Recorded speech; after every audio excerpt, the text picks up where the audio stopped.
Hey, what's up, YouTubers? It's me again, Brian, aka Gamer55551, and I am back with a video game review. And for this review, I'm going to be taking a look at Shaq Fu, a Legend Reborn for the Nintendo Switch. Also available on the PS4, Xbox One, and PC/Steam. Plus my thoughts on the movie that I saw, the documentary Won't You Be My Neighbor, which I'll get to that a little bit later though.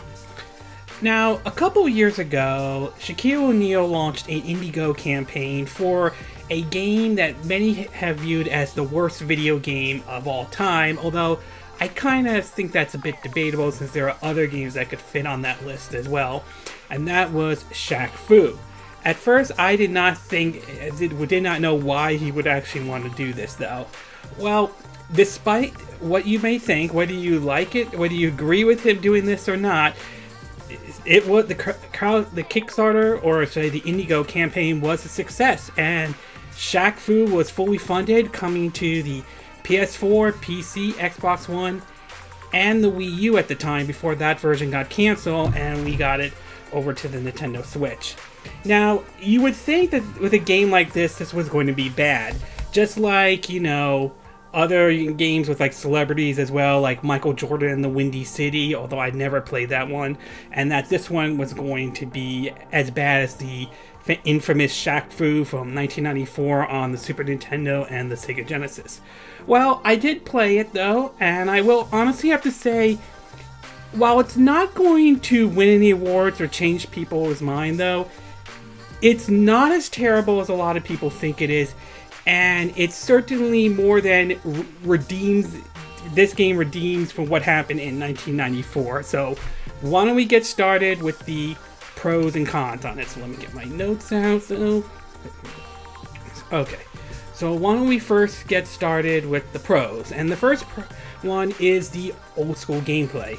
For those who are not familiar, Shaq Fu: A Legend Reborn plays like an old school beat 'em up game back in the day, very similar to games like how Double Dragon and Final Fight and Streets of Rage were, and that's how this game plays. And honestly, I did have fun with the title though. The combat is simple, easy to understand, and it is enjoyable. It's that old school brawler type feel to it, and that certainly isn't an issue with the game. So combat is fun and enjoyable, at least for me it is. The next one I do want to talk about is the art style, and I honestly have to say that while visually it may not be perfect, I'll get to the cons of that one, the art style more than makes up for it. I think some of the character designs are kind of neat, and the animated cutscenes are really, really neat. It almost makes me kind of feel like if they did a Shaq Fu animated series, that would be great. I know it sounds silly, I know it sounds stupid though, but I would be okay with it. I really like the cartoon cutscenes that they had in the game. And last but not least, though, it's the story. Now, I'm not going into this. This game doesn't have the greatest plot in the world. But for me, the story comes off as one of those, it's so bad and stupid, or stupid, depending on how you want to look at it. But it's so bad / stupid, it's good. I mean, the plot is just dumb and all. And I'm okay with that. I mean, this game doesn't take itself too seriously. It even willing to poke fun of itself when Shaq Fu's picking up a power-up and one of those happens to be icy hot though, or one of his master keeps constantly saying Gold Bond, since he does commercials for Gold Bond though. Although it would have been nice if the General came in, for those who are not familiar with it, the General Insurance, that would be kind of interesting if they did that as well. So, but overall, plot is, you know, it's stupid and dumb, but it's one of those, it's so bad / stupid, it's good, and I'm okay with that. I really am. Okay, we're going to take a quick break, and when we get back, we're going to get to part 2 of our video, the cons, plus I'm going to give my thoughts on the movie Won't You Be My Neighbor, the documentary about Mr. Rogers. So, we'll take a quick break, and we will be right back.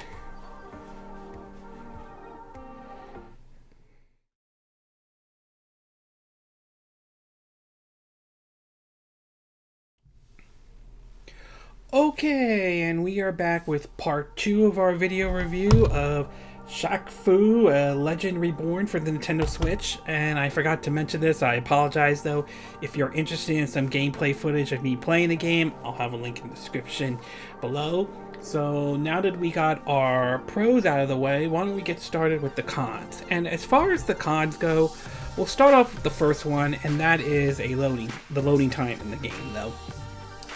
I don't know if this has any impact on the PS4, Xbox One, or PC Steam version, but as far as I could go, as far as I'm aware of with the Switch version of the game, I noticed that the loading time, at least when you boot up the game, does take a little while. As far as I'm aware of, at least based on my time with it though, I've seen it like take about 2 minutes for the game to officially load in. But when it comes to like loading into a level or loading into a save file, it's a bit shorter than that though, but it is a little annoying that it does take about 2 minutes for the game to load. I don't know about other people, maybe they have a version that on the Switch that works well, but as far as I'm aware of, this is based on what I've seen so far, so loading time can take a bit long on the game though. The next thing I do want to talk about is the fact that there is no two-player mode. This is bizarre on so many levels. The fact that you have a beat-em-up type of a game, a brawler type, and you don't have a two-player mode in the game. I mean, one of the downloadable games that was released for the Game Boy Advance that now got re-released on the Nintendo 3DS, I think it was Kaito, Kataro's Revenge. I apologize if I'm saying the name incorrectly, but that had a two-player mode, and this doesn't. I mean, some of the most classic beat-em-ups have them, like Double Dragon, Final Fight, Streets of Rage, and they couldn't even come up with a two-player mode or come up with some bizarre story of how Shaq has this long-lost twin brother that he did not know about until he just learned recently, and add that as had him as a second playable character. So it's just weird that they don't have a two-player mode in this game. It's just an odd, very odd decision. The next one I do want to talk about is the visuals. Now, going into this game though, I'm not surprised of how the visuals turn out though. I mean, the art style and some of the stuff in the game looks nice, but it's nothing really in particular. I mean, don't expect this to be like a visual powerhouse like, say, Horizon Zero Dawn was, or Breath of the Wild. I mean, it's okay, but it's not anything spectacular or anything like that at all. And last but not least though, the last con I do want to talk about is the controls. Now, in the game, the controls play fine and all that stuff. Even with playing with the Joy-Con controllers, they were still fine and all that. But I do find it weird that you can't change some of the controls in it, like set some of the buttons differently. Like, for example, I just find it weird that the jump button is on the X button, and I would like to switch it to, say, like the B button and all that stuff, and you can't really do that. So it's very odd that they did not add the options to like change some of the control configurations in the game. So it's just a weird decision from that. Overall, Shaq Fu, A Legend Reborn is not as bad as a lot of people like to make it out to be.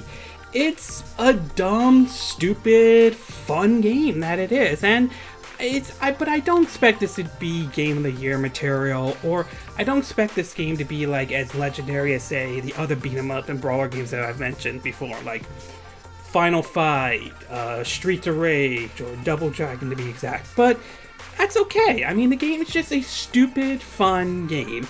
It's not going to appeal to everybody though, but if you're looking for a fun brawler to play right now, whether you have a PS4 or a Nintendo Switch or PC, I mean, yeah, give Shaq Fu a try, okay? It's not going to appeal to everybody, but I certainly didn't hate the game as much as some people out there have made it sound like though.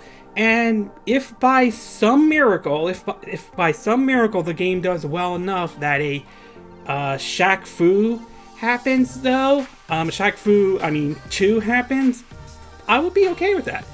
As weird as it is, I would be okay if they do a sequel to Shaq Fu though. I don't know if it will happen. I wouldn't be surprised if it doesn't happen, but I would be okay if they do that. And for those who may have purchased NBA Playground and had some issues with it, the game is available free to download. I believe this was something they announced when they had to, for Switch owners who had to wait for the patch to come for NBA Playground. So you do have the option of downloading the game for free from the Nintendo eShop, or you could go and pick up the physical copy. I think this was $32 when I picked it up. So overall, it's not a terrible game, but don't expect anything special or anything out of it. At least that's how I'm seeing it, though. Okay, before I end my review of Shaq Fu Legend Reborn, I want to give my thoughts on the movie Won't You Be My Neighbor. Now, this is a documentary that I saw today, though. I saw it on Saturday, since this video will be up on Tuesday. And honestly, it's a very interesting documentary. I grew up in the 80s, though, and I remember watching PBS, and the two shows that I remember growing up watching were Sesame Street and Mr. Rogers' Neighborhood. And it was a very interesting of how Mr. Rogers started the show and so forth. And what really was interesting was a lot of things back then, especially during, you know, the height of like the Vietnam War or the Civil Rights movement, were considered kind of radical at the time, that he would do something like this and did something a bit different and basically show that, you know, he didn't have to dress up in a costume and all that stuff. He could but find a best way to communicate with kids and all. So it's a very, very fascinating documentary, and it's worth checking out if you ever got the chance, though. And honestly, in the world that we live in today, and given where everything has gone downhill right now, I really do think we need Mr. Rogers back I really do. I think in a world that we are living right now. But overall, it's a very interesting documentary, and if you get a chance, it's worth checking out, especially if you grew up watching Mr. Rogers' show. Okay, this concludes my video review of Shaq Fu Legends Reborn for the Nintendo Switch, and my thoughts on the movie Won't You Be My Neighbor. And again, these are my opinion, but what are yours? What are your thoughts about Shaq Fu Legend Reborn? Were you one of the folks who backed it on Indigo when it was announced? Did you play the game? Do you think it's terrible, or do you don't think it's as bad as a lot of people make it out to be? What about the thoughts about the movie about Won't You Be My Neighbor? Did you see it, though? Did you like it? Did you hate it? Did you thought it was interesting? Did you thought it was not interesting? Do you agree with what I said in this video? Do you disagree? Do you have a difference of opinion? As always, sound off on the comment section below. Let me know what you think. And I hope you hit that like button. I would appreciate it. And I hope you do subscribe to my YouTube channel. Make sure you hit the bell icon for notifications. Also, feel free to share this video if you want to. And feel free to donate to my channel if you like. You could do it through PayPal Me or Patreon. Links will be in the description of this video. And I will see you again next time when I do another video. Excuse me. Hopefully that'll be soon. Until then, from Southern California, I wish you all a good day then. Bye!